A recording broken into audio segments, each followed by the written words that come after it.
Hi everyone, आज का video बहुत ही ज़्यादा इम्पोर्टेंट होने वाला है। दोस्तों, आज का वीडियो में हम जानने वाले हैं कि अच्छे लोगों के साथ ही ज़्यादा कष्ट, दुख, दर्द क्यों होता है। आखिर इनके पीछे क्या कारण है। श्री कृष्ण भगवान ने इनके बारे में क्या कहा कि अच्छे लोगों के साथ ही ऐसा क्यों होता है। तो आइए जानते हैं।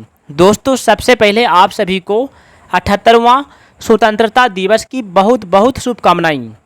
अब आइए दोस्तों जानते हैं कि अच्छे लोगों के साथ ही ज़्यादा कष्ट क्यों होता है।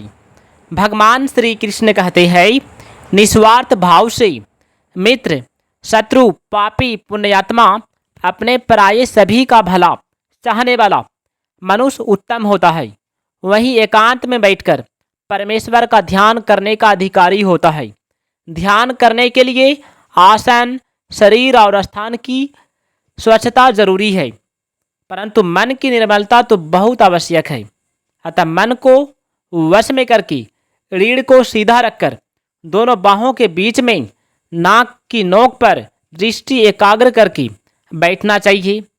योग को वही सिद्ध कर सकता है जो न तो अधिक अन्न खाने वाला हो और न ही भूखा रहने वाला हो, और न तो बहुत अधिक सोने वाला हो और न ही हर समय जागने पर विवश हो। योग करने में सामान्य आहार विहार वाला व्यक्ति ही सफल रहता है। जो मुझे सब में देखता है वह सरलता से मुझे पा लेता है। जो सदा मेरा चिंतन और भजन करता है उस पर मैं सदैव अपनी कृपा बनाए रखता हूँ। भगवान श्री कृष्ण को अर्जुन ने पूछा, हे मधुसूदन, मन की चंचलता के कारण यह योग करना अति कठिन है। मन चंचल ही नहीं, शक्तिशाली और हठी भी है। इसे वश में करना चंचल वायु को बांधने की तरह कठिन होता है। भगवान कृष्ण ने उत्तर दिया, यह तो ठीक है कि मन चंचल है, परंतु वैराग्य भाव से तथा अभ्यास से इसे वश में किया जा सकता है। स्पष्ट है कि जो इस मन को वश में नहीं कर सकते वे योग में भी कभी सफल नहीं हो सकती। अर्जुन ने पूछा, हे कृष्ण, जो योग के रास्ते पर चल रहा है और कहीं जाकर वह विचलित होकर योग भ्रष्ट हो जाए तो उसकी क्या गति होती है। अर्थात वह साधक क्या लोक परलोक से पतित होकर नष्ट हो जाता है। कृपया मेरे इस संदेह को दूर करें। भगवान श्री कृष्ण बोले, हे धनंजय, जो परमात्मा के परमार्थ पथ पर चलने वाला होता है उसको हानि कभी नहीं होती।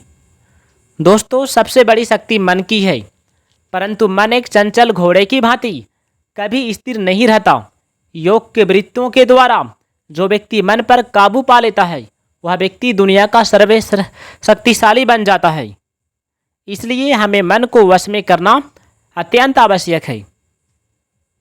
भगवान श्री कृष्ण कहते हैं, ऐसा ईश्वरीय नियम है, ऐसे धर्म पथ से भटक जाने पर उस आत्मा को मुक्ति नहीं मिलती, परंतु वह उत्तम लोकों तथा सदाचारी परिवारों में जन्म लेते हैं।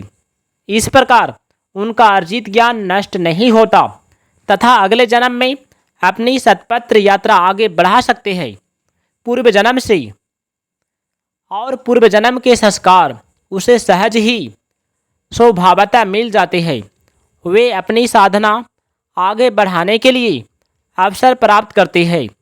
भगवान श्री कृष्ण का भाव यह है कि योग पथ का राही भ्रष्ट होकर भी पुनः अवसर पाता है तथा देर सवेर मुक्ति पा ही लेता है। यदि कुसंगति में पड़कर वह अपने संस्कारों के विपरीत आचरण करने लगी तो पाप का भागी होता है। निष्काम कर्म और समता का भाव बना रहे तो योगी का स्थान उत्तम और सर्वश्रेष्ठ होता है। भगवान श्री कृष्ण ने अर्जुन को मुख्य शिक्षाएं क्या दिया, आइए जानते हैं। सभी के लिए काम जरूर आएगा, यह बातों को ध्यान से सुनिएगा। कहा अनमोल वचन, हमारे कर्तव्य को सुचारू रूप से करना बिल्कुल भी असंभव नहीं है और कठिन तो बिल्कुल नहीं। कर्म दो प्रकार से किए जाते हैं, कर्म फल पाने के लिए और कर्म तथा उसके फल के मोह को मिटाने के लिए। जिसने दिखावे के लिए मोह ममता का त्याग कर दिया हो, लेकिन मन के भीतर सभी क्रियाओं के प्रति मोह में जकड़ा हुआ हो, उसे भगवान की कृपा कभी प्राप्त नहीं हो सकती। मन को नियंत्रण में रखकर तरह तरह की सिद्धियां तो पाई जा सकती है, लेकिन आत्मिक कल्याण नहीं किया जा सकता। आत्मिक कल्याण केवल कर्म करके पाया जा सकता है, और कर्म ऐसा होना चाहिए जिसके फल की इच्छा न की गई हो, क्योंकि प्रत्येक कर्म का फल तो आत्मस्फूर्त रूप से मिलना ही है। जो लोग उत्पन्न और नष्ट होने वाले जड़ पदार्थों से जुड़े रहते हैं, वे योगी तो कदापि नहीं हो सकते, बल्कि पशु पक्षियों तथा अन्य जीवों की तरह भोगी होते हैं। असत्य और बुराई से भरी वस्तुओं या बातों के साथ संबंध रखने से ही जीवन में अशांति उत्पन्न होती है। अगर हम इंद्रियों से प्राप्त होने वाली सुखों में जीवन व्यतीत करेंगे तो जीवन के अंत में हमारे हाथ खाली रह जाएंगी। जीवन भोगों के लिए नहीं, इनमें निर्लिप्त रहने के लिए बना है। मनचाही वस्तु मिल जाने पर उसे सुख में रम जाते हैं, जिससे आसक्ति यानी कि लगाव बढ़ती चली जाती है। इसे केवल एक साधन के रूप में बिना लगाव के इस्तेमाल करने से मन आसक्ति में नहीं फंसता। जो व्यक्ति चीज़ों के सुख में खो जाता है, उन चीज़ों के चले जाने पर व्याकुल हो जाता है। इसलिए चीज़ों के मिलने या खोने दोनों में मन को एक समान रूप से मोह रहित रखना ही योग्य है। जीवन यापन से अधिक वस्तु को अपने घर में जमा रखकर हम अपने पर कर्ज चढ़ाते रहते हैं। ये वस्तुएं किसी ज़रूरतमंद को देकर उसके जीवन को आगे बढ़ाया जा सकता है। काम ठीक से हो जाता है तो उससे एक सुख मिलता है, और काम ठीक तरह से नहीं होता तो मन में एक दुख होता है। यह दुख सुख होना कर्म की आसक्ति लगाव है। आपका कर्तव्य केवल अनासक्त होकर कर्म करना है। फल तो प्रभु के इच्छा के अनुसार ही मिलता है। दोस्तों, असत्य द्वारा सत्य की प्राप्ति कभी नहीं हो सकती, बल्कि असत्य के त्याग से ही सत्य की प्राप्ति होती है। जो आपके अपने है, आपके अंदर स्थित है, अभी है, यहाँ है। मनुष्य स्वयं ही अपना बंधु होता है और स्वयं ही मित्र होता है। अगर वह बाहरी चीज़ों को सहायक या बाधक के रूप में देखे तो सहायक के रूप में चीज़ों को देखने पर वे उसी रूप में प्रभावी हो जाते हैं, और इसके विपरीत देखने पर उसी रूप में। दोस्तों, जो व्यक्ति स्वयं के द्वारा स्वयं का उद्धार नहीं करता, वह अपना शत्रु स्वयं है। अर्थात जो व्यक्ति अच्छे कार्यों द्वारा उन्नति करता है, वह उद्धारक होता है। इसके विपरीत बुरे कामों को करने वाला अपने साथ साथ समाज का भी विघटन कर देता है। शरीर, इंद्रियां, मन, बुद्धि मनुष्य को असत पदार्थों की ओर भटका सकते हैं। जो इनका आश्रय नहीं लेता, वह अपने आप को जीत लेता है और विकार रहित हो जाता है। दूसरों की सहायता के बिना कोई भी किसी पर जीत प्राप्त नहीं कर सकता, और दूसरों की सहायता लेना ही स्वयं को पराजित करना है।